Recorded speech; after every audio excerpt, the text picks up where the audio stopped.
Paris में Sam अपनी पूर्व प्रेमिका द्वारा आयोजित एक पार्टी में शामिल होता है, लेकिन वो वहाँ मौज मस्ती करने के लिए नहीं आया है। वो सिर्फ अपने पुराने टेप वापस लेना चाहता है। उसकी पूर्व पत्नी ने उसे कुछ देर रुकने के लिए कहा क्योंकि वह मेहमानों के साथ व्यस्त है, इसलिए अब सैम को थोड़ी देर बैठना होगा और खुद को असहज महसूस करना होगा। जब वो इंतजार करते घर जाता है तो वह अपने पूर्व साथी से उसे ये बताने के लिए कह रहा है कि उसकी चीजें कहाँ हैं, क्योंकि वो उन्हें खुद ले जाएगा। वो उसे एक कार्यालय में ले जाती है और उसे वहीं रुकने के लिए कहती है ताकि वे बाद में बात कर सके। गलियारे में नशे में धुत लोगों को नजरअंदाज करते हुए सैम कार्यालय जाता है और शांति से चारों ओर देखने के लिए दरवाजा बंद कर देता है। जब अंततः उसे अपनी चीजें मिल जाती हैं, तो अचानक उसकी नाक से खून बहने लगता है, इसलिए वो कुछ टिश्यू लेता है और आराम करने के लिए बैठ जाता है। आखिरकार वो सो जाता है, इसलिए जब कुछ बार बहुत चीख पुकार कर अराजकता हुई है, तो उसे कुछ सुनाई नहीं देगा। 20 बार सैम उठता है और जाने के लिए अपना सामान उठाता है, लेकिन जैसे ही वो दरवाजा खोलता है, वो ये देखकर भयभीत हो जाता है कि पूरी जगह भारी गंदगी है और हर जगह खून है।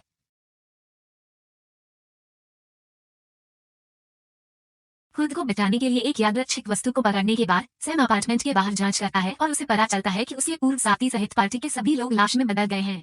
जैसे ही वे उस पर हमला करने की कोशिश करते हैं, सैम तुरंत दरवाजा बंद कर देता है। फिर वो खिड़की से बाहर देखता है और पाता है कि हर जगह वही स्थिति है, ज्यादातर लोग लाश में बदल गए हैं और जो नहीं बने हैं उनका पीछा करके उन्हें मार दिया जा रहा है। पेरिस की सड़कें भी अस्त व्यस्त हैं और जब एक परिवार अपनी कार में भागने की कोशिश करता है, तो हॉर्न की आवाज ज़ॉम्बीज़ को आकर्षित करती है, जो तुरंत उन्हें घेर लेते हैं और मार देते हैं।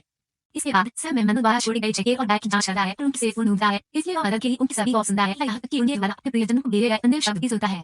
जब उसे गलियारे में कोई और आवाज नहीं सुनाई देती है, तो वो अपार्टमेंट छोड़ देता है और छत पर चला जाता है, लेकिन उसे एक भी जीवित व्यक्ति या किसी भी तरह की मदद आती नहीं दिखती है। बाद में सैम ने जीवित रहने के लिए जो कुछ भी करना होगा वो करने का फैसला किया और सभी संक्रमित रक्त से छुटकारा पाने के लिए कमरों की सफाई शुरू कर दी। अचानक उसे नीचे के अपार्टमेंट से एक अजीब सी आवाज सुनाई देती है, इससे ठीक पहले की गोली लगने से फर्श पर छेद हो जाता है। सैम इसे देखता है और पाता है कि नीचे वाला पड़ोसी अपने आप जली छुप गया है। उत्सुकतावश वो दीवार से एक धातु की पट्टी लेता है और छेद पर तब तक मारना शुरू करता है जब तक कि वो उसके छेद के लिए पर्याप्त बड़ा न हो जाए।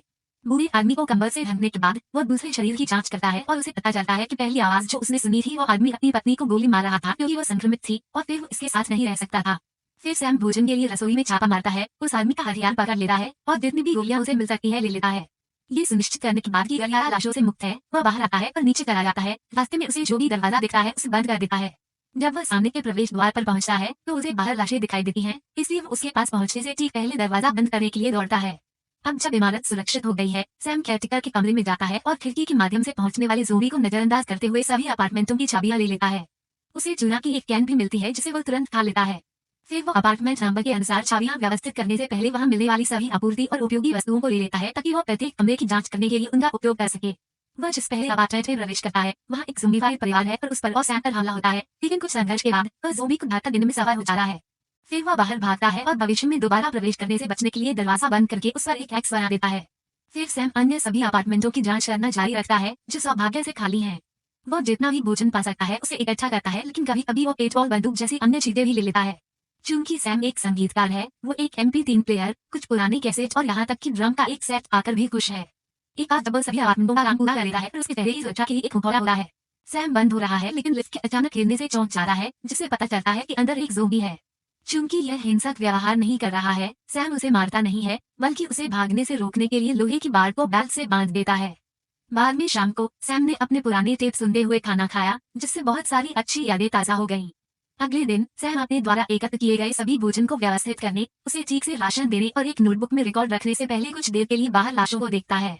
वो खिड़की पर मौजूद गंदगी का उपयोग ग्रिड बनाने और दिन गिनने के लिए भी करता है। इसके बाद वो अपार्टमेंट के चारों ओर देखने के लिए वापस जाता है और अंततः कुछ तनाव दूर करने के लिए ड्रम बजाता है। हालांकि उसे सावधान रहना चाहिए क्योंकि सारा शोर ज़ोंबी को खिड़की की ओर आकर्षित करता है। दिन बीतने लगते हैं और सैम खुद को व्यस्त रखने की पूरी कोशिश करता है। वो खिड़की पर दिन अंकित करता है, अपना भोजन स्वयं बनाता है और कभी कभी रात में वो खाली शहर को देखने के लिए छत पर चला जाता है। पेंटबॉल गन का उपयोग करते हुए वो सड़क पर लाशों को गोली मारने और उन्हें अपने पूर्व पति की तस्वीरों पर पार करने का खेल शुरू करता है। वो यादृच्छिक वस्तुओं से निकलने वाली ध्वनियों को भी रिकॉर्ड करता है और उनके साथ संगीत बनाता है। एक दिन सैम को एहसास हुआ कि बहुत तेज बदबू आ रही है और उसने नीचे अपार्टमेंट में देखा तो पता चला कि शव सड़ रहे हैं। एक दिन सैम को एहसास हुआ कि बहुत तेज बदबू आ रही है और उसने नीचे अपार्टमेंट में देखा तो पता चला कि शव सड़ रहे हैं। वो उन्हें उठाता है और बालकनी में ले जाता है, लेकिन वो उन्हें कूड़े की तरह फेंकने के लिए खुद को तैयार नहीं कर पाता।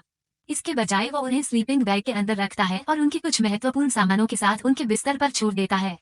एक क्षण का मौन रखने के बाद सैम कमरे से बाहर चला जाता है और दरवाजे को टेप से सील कर देता है ताकि बदबू बाहर न जाए। बाद में सैम स्नान करता है, केवल पानी बहना बंद करने के लिए। बाद में जब वो बिस्तर पर होता है तो उसे एक अजीब आवाज सुनाई देती है और उसे पता चलता है कि लाशों की एक भीड़ उसे खाने के लिए उसके कमरे में आ रही है। सैम दर्द से चिल्लाता है, लेकिन जागने पर उसे एहसास होता है कि यह सिर्फ एक बुरा सपना था। अगले दिन सैम अपनी दिनचर्या में व्यायाम जोड़ता है। वह संगीत सुनते हुए इमारत के चारों ओर दौड़ना शुरू कर देता है। जब वो लिफ्ट के पास रुकता है तो वो उस आदमी से हाथ मिलाने की हिम्मत करता है और उसे अल्फ्रेड कहने का फैसला करता है। कुछ समय बाद अंततः बारिश हो जाती है, इसलिए सैम पानी इकट्ठा करने और अपने शरीर को धोने के लिए बहुत सारे बर्तनों और कंटेनरों का उपयोग करता है। फिर वो अल्फ्रेड के साथ एक तरफा बातचीत करते हुए सिगार पीने के लिए लिफ्ट के बगल में बैठता है, ये स्वीकार करते हुए कि सबसे कठिन हिस्सा यह नहीं जानना है कि उसके परिवार के साथ क्या हुआ। कुछ समय बाद सैम फिर से पेंटबॉल गन के साथ खिड़की पर है और सड़क पर एक बिल्ली को देखकर चौंक जाता है।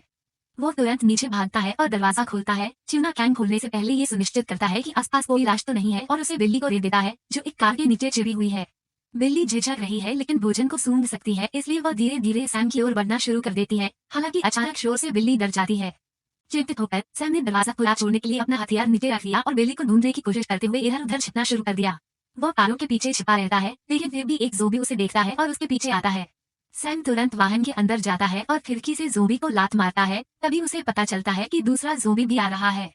एक त्वरित चाल के साथ सैम पिछली सीट पर चला जाता है और यात्री दरवाजे से भाग जाता है। फिर वो इमारत में वापस भाग जाता है और ज़ोंबी उसे पकड़ने से पहले दरवाजा बंद कर देता है।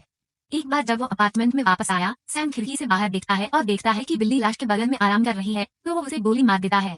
फिर वह मुड़ता है और फर्श पर खून देखता है, जिससे उसे एहसास होता है कि कार में मौजूद ज़ोंबी ने उसके पैर को घायल कर दिया था। भाग साफ करे आप हाथ में हथियार लेकर शीशे के सामने बैठ जाता है।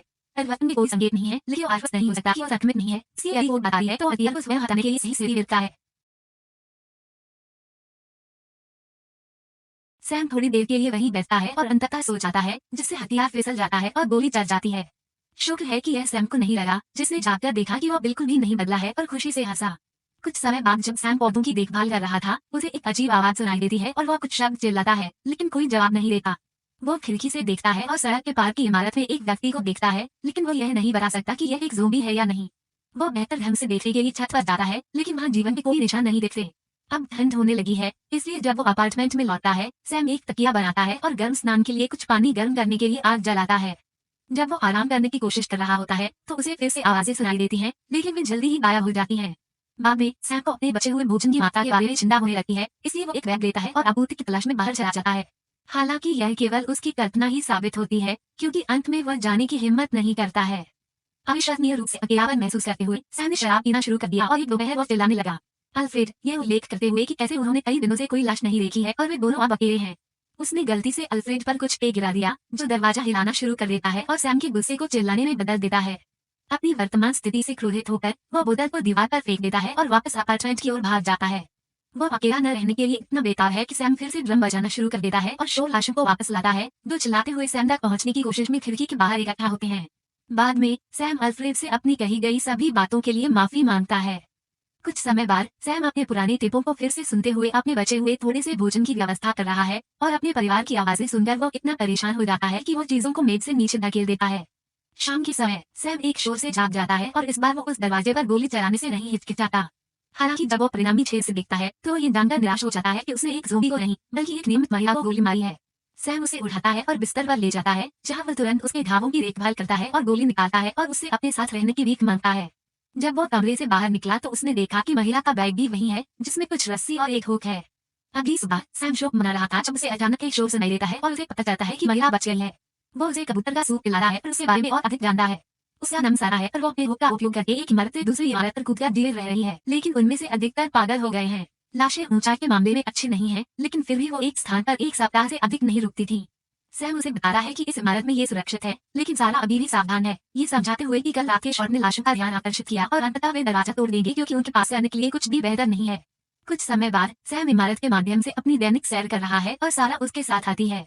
जब वे अल्फ्रेड के सामने चलते हैं तो वह डर जाती है, लेकिन सैम वादा करता है कि वो उनमें से किसी को भी कभी नहीं खाएगा। इसके बाद सैम फिर से संगीत बनाना शुरू कर देता है और ये देखकर खुश होता है कि सारा इसमें उसकी मदद कर रही है। शाम को सैम अल्फ्रेड के साथ बातचीत करते हुए धूम्रपान करता है और सोचता है कि क्या वो अब ऐसा कर पाएगा क्योंकि उसके पास उचित कंपनी है। अंततः उन दोनों के लिए लगभग कोई भोजन नहीं बचा, इसलिए सैम को कठोर कदम उठाना पड़ा। वो कुल्हाड़ी लेकर दरवाजे पर लगता है, उसमें एक छेद करता है और फिर अंदर मौजूद हर ज़ोंबी को गोली मार देता है। अब वो सुरक्षित रूप से अंदर जा सकता है और जो भी भोजन उसे मिल सकता है ले सकता है। बाद में वो अपने अपार्टमेंट में लौटता है और देखता है कि सारा वहाँ नहीं है। वो चारों ओर देखता है और उसे छत पर पाता है, जाहिर तौर पर वो जल्द ही वहाँ से निकलने का रास्ता तलाश रही है। वो सड़क के पार इमारत की ओर कूदने का अभ्यास करना चाहती है, लेकिन सैम विरोध करता है क्योंकि यह बहुत खतरनाक है। सारा इससे असहमत है और समझाती है कि अगर वे रुके रहे तो या तो वे पागल हो जाएंगे और खुद को नष्ट कर लेंगे या फिर ज़ोंबी अंदर दरवाजा तोड़ने में कामयाब हो जाएंगे। क्रोधित होकर सारा अपार्टमेंट में वापस आ गई।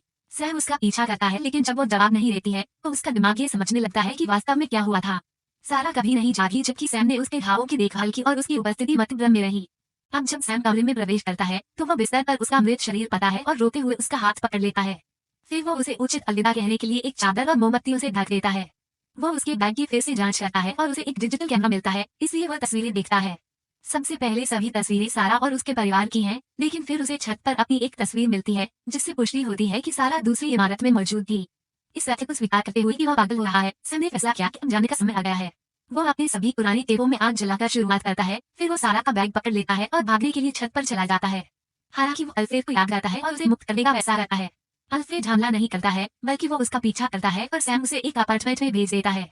उस पल में जलते हुए टेप फायर अलार्म को सक्रिय कर देते हैं और ज़ोंबी अंततः सैम के पीछे आते हुए सामने के दरवाजे को तोड़ देते हैं। वो जितना संभव हो उतने ज़ॉम्बीज़ को गोली मारता है लेकिन अंदर आके उसे गिरा देते हैं, इसलिए वो उन्हें दूर धकेल देता है और लड़ने के बजाय भागने का फैसला करता है। अब लिफ्ट खाली है, सैम अंदर भागता है और गेट बंद कर देता है, उसे पकड़ने की कोशिश करने वाले सभी हाथों को नजरअंदाज कर देता है। फिर सैम लिफ्ट शाफ्ट पर चढ़ना शुरू कर देता है और एक खाली अपार्टमेंट की ओर भागता है, लेकिन वहाँ एक ज़ोंबी उसका पीछा करता है। सैम पर्दों को पकड़ लेता है और ज़ोंबी को उनसे ढक देता है, जिससे उसका ध्यान भटकता रहता है। हालांकि जब वह भागने की कोशिश करता है तो वह गलती से फर्श पर कुछ वस्तुओं से टकरा जाता है और ज़ोंबी को अपने स्थान के बारे में सचेत कर देता है। सैम तुरंत प्रतिक्रिया करते हुए ज़ोंबी को 2 बार मारता है और उसे फंसाने के लिए उसके ऊपर एक सोफा रख देता है। बाद में सैम उस सोफे पर चढ़ जाता है और छेद से होकर अपने अपार्टमेंट में लौट जाता है, जो धुएं से भरा हुआ है। आसपास बहुत सारे ज़ॉम्बीज़ भी हैं, लेकिन धुआं सैम को बिना पहचाने धीरे-धीरे चलने देता है। अंदर वो छत पर पहुंच जाता है और दूसरी इमारत की ओर रस्सी फेंकने के लिए सारा के हुक का उपयोग करता है। उसके पीछे एक ज़ोंबी आ रहा है, इसलिए सैम बिना ज्यादा सोचे समझे कूद जाता है और अपने शरीर को दीवार से टकराता है। कुछ सेकंड के बाद सैम जाग जाता है और भागने से राहत महसूस करता है। खिड़की पर एक ज़ोंबी है, इसलिए वो छत पर चढ़ जाता है और शहर के क्षितिज को भूलता है। अचानक उसे दूर से कुछ आवाजें सुनाई देती हैं और उसे उम्मीद होती है कि वे जीवित बच्चे लोगों द्वारा बनाई गई। सदस्यता लेना और सूचनाएं चालू करना सुनिश्चित करें ताकि आप इस तरह के और वीडियो देख सकें। देखने के लिए धन्यवाद।